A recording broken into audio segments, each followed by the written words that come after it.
Eu tô gravando, para de ferrar aí.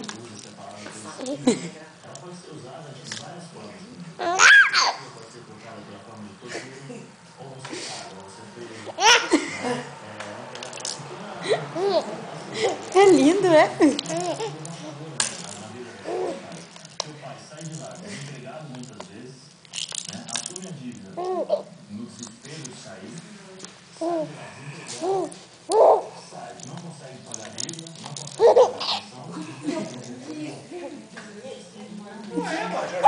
Vem cá.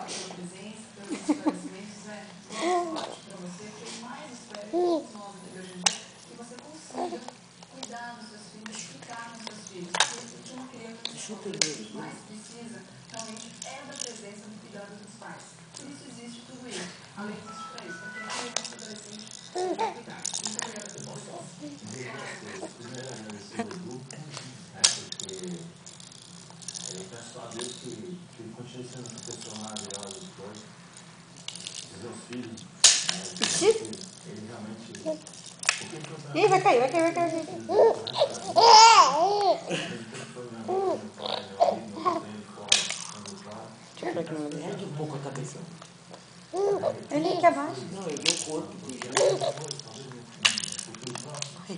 Pode ser as mães, essas meninas que colocam os pais no amor, que visitarão os filhos.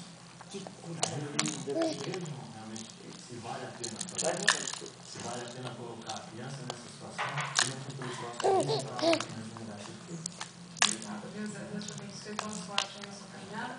Daqui a pouquinho a gente vai continuar falando sobre a família. Hoje tem de casa de família. Espera só mais me dá 2 minutos de gravação. Precisa, mas